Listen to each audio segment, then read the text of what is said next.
പലർക്കും ഇപ്പോഴും അറിയാത്ത കാര്യമാണ് നമ്മുടെ ഫോണിൽ കിടക്കുന്ന ഗൂഗിൾ ക്രോം ഒന്ന് വൃത്തിയാക്കിയാൽ തന്നെ നമ്മുടെ ഫോണിന്റെ പാതി പ്രശ്നവും നമുക്ക് ഇല്ലാതാക്കാൻ സാധിക്കുന്നതാണ്. ഫോണിന് വേഗത കുറവാണ്, ബാറ്ററി പെട്ടെന്ന് തീർന്നു പോകുന്നു, മെമ്മറി ഫുള്ളായിട്ടുണ്ട്. ഇങ്ങനെയുള്ള പ്രശ്നങ്ങളൊക്കെ നമുക്ക് ഗൂഗിൾ ക്രോം വൃത്തിയാക്കുന്നത് കൊണ്ട് തന്നെ പരിഹരിക്കാൻ സാധിക്കുന്നതാണ്. അപ്പോൾ പലർക്കും ഒരു സംശയം ഉണ്ടാവും, ഈ ഗൂഗിൾ ക്രോമും നമ്മുടെ ഫോണും തമ്മിൽ എന്താണ് ബന്ധമെന്ന്. വലിയ ബന്ധമുണ്ട്. നമ്മുടെ ഫോണിൽ ഏറ്റവും കൂടുതൽ റാം ഉപയോഗിക്കുന്നത് ഗൂഗിൾ ക്രോം ആണ്. ഫോണിന്റെ റാം അമിതമായി ഉപയോഗിക്കപ്പെടുമ്പോൾ പ്രോസസ്സറിന് ലോഡ് കൂടുകയും ഇത് ബാറ്ററി പെട്ടെന്ന് തീരാൻ കാരണമാവുകയും ചെയ്യും. മാത്രവുമല്ല, ക്രോമിൽ അടിഞ്ഞുകൂടുന്ന അനാവശ്യ ഫയലുകൾ നമ്മുടെ ഇന്റേണൽ മെമ്മറി നിറയ്ക്കുകയും ചെയ്യുന്നുണ്ട്. അപ്പോൾ ഞാൻ പറഞ്ഞ ആദ്യത്തെ 3 പ്രശ്നങ്ങളും ഗൂഗിൾ ക്രോം കൊണ്ട് തന്നെ ഉണ്ടാകുന്നുണ്ട്. അപ്പം നമ്മൾ ഗൂഗിൾ ക്രോം കൃത്യമായി വൃത്തിയാക്കിയാൽ ഈ പ്രശ്നമൊക്കെ പരിഹരിക്കാൻ സാധിക്കുന്നതാണ്. അപ്പോൾ ഗൂഗിൾ ക്രോം എങ്ങനെയാണ് കൃത്യമായി വൃത്തിയാക്കേണ്ടത് എന്നാണ് ഇന്നത്തെ വീഡിയോയിൽ ഞാൻ പറഞ്ഞു തരുന്നത്. അതിന്റെ കൂടുതൽ വിശദാംശങ്ങൾ വീഡിയോയിൽ പറഞ്ഞു തരാം. ക്രോം ബ്രൗസർ ഒന്ന് ഓപ്പൺ ചെയ്താൽ ഇവിടെ വലതുഭാഗത്തായിട്ട് നിങ്ങൾക്ക് നിരവധി ടാബുകൾ ഓപ്പൺ ആയി കിടക്കുന്നത് കാണാം. അതൊന്ന് ഓപ്പൺ ചെയ്താൽ നിങ്ങൾക്കകത്ത് നിങ്ങൾ നിലവിൽ സന്ദർശിച്ചിട്ടുള്ള മുഴുവൻ വെബ്സൈറ്റുകളും ടാബുകളായിട്ട് ഓപ്പൺ ആയി കിടക്കുന്നത് കാണാം. ബാക്ക്ഗ്രൗണ്ടിൽ ഓപ്പൺ ആയി കിടക്കുന്ന പല വെബ്സൈറ്റുകൾക്കും പല പെർമിഷനുകളും ഉണ്ടാവും. ബാക്ക്ഗ്രൗണ്ടിൽ വർക്ക് ചെയ്യാനും നമ്മുടെ ഡാറ്റ യൂസ് ചെയ്യാനും ഒക്കെ പെർമിഷനുകളുണ്ട്. അപ്പോൾ നമുക്ക് ഈ ടാബുകൾ ഇതുപോലെ ഓരോന്നായിട്ട് ഒഴിവാക്കാൻ സാധിക്കും. എല്ലാം കൂടി ഒരുമിച്ചാക്കാൻ ഇവിടെ 3 ഡോട്ട്സ് ഉണ്ട്. അതിലേക്കൊന്ന് ക്ലിക്ക് ചെയ്താൽ നിങ്ങൾക്ക് ക്ലോസ് ഓൾ ടാബ്സ് എന്ന് പറയുന്ന ഓപ്ഷൻ കാണാം. അതിലേക്ക് ക്ലിക്ക് ചെയ്താൽ ഒരു പോപ്പപ്പ് വരും. വീണ്ടും നിങ്ങൾ അതിൻ്റെ ബട്ടണിലേക്ക് ഒന്ന് ക്ലിക്ക് ചെയ്താൽ എല്ലാ ടാബും നിങ്ങൾക്ക് ഒരുമിച്ച് ക്ലോസ് ചെയ്യാൻ സാധിക്കും. ഇതിലൂടെ നിങ്ങൾക്ക് നിങ്ങളുടെ ഫോണിൻ്റെ പെർഫോമൻസ് വർദ്ധിപ്പിക്കാൻ സാധിക്കും. ഇത്തരത്തിൽ ടാബുകൾ ഓപ്പൺ ആയി കിടക്കുന്നത് ആഴ്ചയിലോ 3 ദിവസമോ ഒക്കെ കൂടുമ്പോൾ ഗൂഗിൾ ക്രോമിനകത്ത് നിന്ന് ഇതുപോലെ നിങ്ങൾ ക്ലോസ് ചെയ്യണം. അല്ലെങ്കിൽ നിങ്ങൾ ഓരോ തവണയും വെബ്സൈറ്റ് ഉപയോഗിക്കുന്ന സമയത്ത് ആ ടാബ് നിങ്ങൾ എക്സിറ്റ് പോയാൽ മതി. ഇനി രണ്ടാമതായി ചെയ്യേണ്ടത്, നിങ്ങളുടെ ഗൂഗിൾ ക്രോം ആപ്ലിക്കേഷൻ ഓപ്പൺ ചെയ്താൽ ഇവിടെ വലതുഭാഗത്ത് 3 ഡോട്ട്സ് കാണാം. അതിലേക്ക് ക്ലിക്ക് ചെയ്താൽ അല്പം താഴെയായിട്ട് സെറ്റിംഗ്സ് കാണാം. അതിലേക്ക് ക്ലിക്ക് ചെയ്ത് വീണ്ടും സ്ക്രോൾ ചെയ്ത് താഴേക്ക് വന്നാൽ നിങ്ങൾക്ക് സൈറ്റ് സെറ്റിംഗ്സ് എന്ന് കാണാം. അതിലേക്ക് ക്ലിക്ക് ചെയ്യുക. അപ്പോൾ നിങ്ങൾക്ക് ഏറ്റവും മുകളിലായി ഓൾ സൈറ്റ്സ് എന്ന് പറയുന്ന ഒരു ഓപ്ഷൻ കാണാം. അതിലേക്ക് ക്ലിക്ക് ചെയ്താൽ നിങ്ങളുടെ ക്രോം ബ്രൗസറിനകത്ത് വെബ്സൈറ്റുകൾ അതിൻ്റെ കുക്കികൾ ശേഖരിച്ച് വെച്ചതായിട്ട് കാണാം. വെബ്സൈറ്റിൻ്റെ സുഗമമായ പ്രവർത്തനത്തിന് അത് കുക്കികൾ ഇതുപോലെ ശേഖരിച്ച് വെക്കുന്നതാണ്.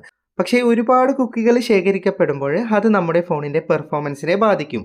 അപ്പോൾ നമുക്കിവിടെ ക്ലിയർ ബ്രൗസിംഗ് ഡാറ്റ എന്ന് പറയുന്ന ഓപ്ഷനിൽ ക്ലിക്ക് ചെയ്ത് മൊത്തം കുക്കികളും ഒരുമിച്ച് കളയാൻ സാധിക്കുന്നതാണ്. പക്ഷേ ഒരു പ്രശ്നമുണ്ട്, നമ്മൾ ചില വെബ്സൈറ്റുകളിൽ സൈൻ ഇൻ ചെയ്ത് വെച്ചിട്ടുണ്ടെങ്കിൽ അതിൻ്റെ അക്കൗണ്ട് ഡീറ്റെയിൽസ് ഒക്കെ പോയി പോകും. അതുപോലെ തന്നെ നമ്മൾ വെബ്സൈറ്റിൽ എന്തെങ്കിലുമൊക്കെ ചെയ്ത് വെക്കുന്ന കാര്യങ്ങളൊക്കെ നഷ്ടപ്പെട്ടു പോകും. അതൊന്നും പ്രശ്നമല്ലെങ്കിൽ നിങ്ങൾക്ക് എല്ലാം കളയാം.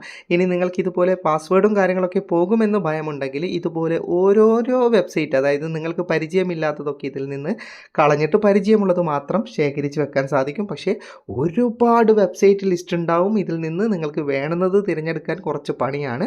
അപ്പോൾ ഏറ്റവും നല്ലത് മൊത്തം കുക്കികളും കളയുന്നതാണ്. ഞാൻ വീണ്ടും പിറകിലെ സൈറ്റ് സെറ്റിംഗ്സിലേക്ക് തന്നെ വന്നിട്ടുണ്ട്. ഇനി അല്പം താഴേക്ക് പോയാൽ നിങ്ങൾക്ക് ഇവിടെ ബാക്ക്ഗ്രൗണ്ട് സിങ്ക് എന്ന് പറയുന്ന ഒരു ഓപ്ഷൻ കാണാൻ സാധിക്കുന്നതാണ്. അത് ഓപ്പൺ ചെയ്താൽ അകത്ത് നിങ്ങൾക്കൊരു ബട്ടൺ ഓണായി കിടക്കുന്നത് കാണാം. ഇതൊന്ന് ഓഫ് ചെയ്യണം. ഇത് ഓഫ് ചെയ്യുന്നതുകൊണ്ടുള്ള പ്രയോജനം, അനാവശ്യമായിട്ട് ബാക്ക്ഗ്രൗണ്ടിൽ പ്രവർത്തിക്കുന്ന വെബ്സൈറ്റുകളെ നിയന്ത്രിക്കാൻ ഇത് സഹായകമാണ്. ഓക്കെ, ഞാൻ വീണ്ടും പിറകിലെ സൈറ്റ് സെറ്റിംഗ്സിലേക്ക് തന്നെ വന്നിട്ടുണ്ട്. ഇനി ഏറ്റവും അവസാനം ഡാറ്റ സേവ്ഡ് എന്ന് കാണാം എന്ന് പറയുന്ന ഒരു ഓപ്ഷൻ കാണാം. അതൊന്ന് ഓപ്പൺ ചെയ്താൽ പല വെബ്സൈറ്റുകളും വലിയ ഡാറ്റ നിങ്ങളുടെ ക്രോം ബ്രൗസറിനകത്ത് സൂക്ഷിച്ചു വെച്ചത് കാണാം. അത് 200 300 ഒക്കെ MB ഉണ്ടാവും. അപ്പോൾ ഇത് മൊത്തത്തിൽ കളയേണ്ടതാണ്. അതിനിവിടെ താഴെ ഡിലീറ്റ് ഓൾ ഡാറ്റാസ് എന്ന് പറയുന്ന ഓപ്ഷൻ ഉണ്ടാവും. അതിലേക്ക് ക്ലിക്ക് ചെയ്താൽ വീണ്ടും ഇതുപോലെ ഒരു പോപ്പപ്പ് വരും. വീണ്ടും ഡിലീറ്റ് കൊടുത്തു കഴിഞ്ഞാൽ ആ ഡാറ്റ മുഴുവനും പോകുന്നതാണ്. അതിലൂടെ നിങ്ങൾക്ക് വലിയൊരു മെമ്മറി സ്പേസ് തിരിച്ചു കിട്ടുന്നതാണ്. ഓക്കെ, ഞാൻ വീണ്ടും സൈറ്റ് സെറ്റിംഗ്സിലേക്ക് തന്നെ വന്നിട്ടുണ്ട്. ഇനി അല്പം മുകളിലായിട്ട് നിങ്ങൾക്ക് നോട്ടിഫിക്കേഷൻസ് എന്ന് പറയുന്ന ഒരു ഓപ്ഷൻ കാണാം. അതൊന്ന് ഓപ്പൺ ചെയ്ത് കഴിഞ്ഞാൽ അതിനകത്തൊരു ബട്ടൺ ഉണ്ടാവും. അത് ഞാൻ ഓൾറെഡി ഓഫ് ചെയ്തിട്ടാണുള്ളത്. നിങ്ങളും ഓഫ് ചെയ്യണം. അല്ലെങ്കിൽ ഇതിനകത്ത് നിങ്ങൾക്കൊരു ലിസ്റ്റായിട്ട് ഒരുപാട് വെബ്സൈറ്റിൻ്റെ കാണാൻ സാധിക്കുന്നതാണ്. ആ വെബ്സൈറ്റുകൾക്കൊക്കെ നിങ്ങളുടെ നോട്ടിഫിക്കേഷൻ ബാറിൽ സദാസമയവും നോട്ടിഫിക്കേഷൻ കാണിക്കാൻ സാധിക്കും. അത് ചിലപ്പോൾ അശ്ലീലമായിട്ടുള്ള നോട്ടിഫിക്കേഷൻ ആയിരിക്കും, അല്ലെങ്കിൽ മറ്റെന്തെങ്കിലും സൈറ്റിൻ്റെ പരസ്യങ്ങളൊക്കെ ആയിരിക്കും. അപ്പോൾ അത്തരത്തിലുള്ള നോട്ടിഫിക്കേഷൻ കാണിക്കാതിരിക്കാൻ ഇത് നിർബന്ധമായിട്ടും ഒഴിവാക്കണം. ഇനി ഈ ഗൂഗിൾ ക്രോം സദാസമയവും നോട്ടിഫിക്കേഷൻ കാണിക്കാനായിട്ട് ബാക്ക്ഗ്രൗണ്ടിൽ നിങ്ങളുടെ പ്രവർത്തിക്കേണ്ട എന്നുണ്ടെങ്കിൽ ഏറ്റവും ആദ്യം സെറ്റിംഗ്സിലേക്ക് വരണം കേട്ടോ. സെറ്റിംഗ്സിലേക്ക് വന്നാൽ അതേപോലെ തന്നെ നോട്ടിഫിക്കേഷൻസ് എന്ന് പറയുന്ന ഓപ്ഷൻ ഉണ്ടാവും. അതൊന്ന് ഓപ്പൺ ചെയ്താൽ അതിനകത്തൊരു ബട്ടൺ കാണാം. അതൊന്ന് ഓഫ് ചെയ്യുകയാണെങ്കിൽ ഗൂഗിൾ ക്രോം നോട്ടിഫിക്കേഷൻ കാണിക്കാനായിട്ട് നമ്മുടെ ബാക്ക്ഗ്രൗണ്ടിൽ അമിതമായി പ്രവർത്തിക്കുന്നത് തടയാൻ സാധിക്കും. അതിലൂടെ നമുക്ക് ബാറ്ററി ലാഭമാണ്, അതുപോലെ തന്നെ പ്രൊസസ്സർ അമിതമായി ലോഡാവില്ല. അങ്ങനെ ഒരുപാട് പ്രയോജനങ്ങൾ ഇത് ഓഫ് ചെയ്യുന്നത് കൊണ്ടുണ്ട്.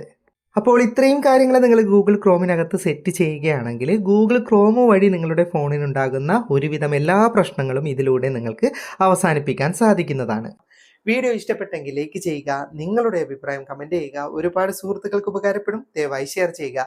ഇതുപോലെയുള്ള വീഡിയോകൾ ദിവസേന ലഭിക്കാൻ ഫാറ്റ് ടെക്കിന്റെ ഫേസ്ബുക്ക് പേജും യൂട്യൂബ് ചാനലും സബ്സ്ക്രൈബും ഫോളോയും ചെയ്യാൻ മറക്കരുത്. അപ്പോൾ വീണ്ടും കാണാം. അതുവരേക്കും ഗുഡ് ബൈ.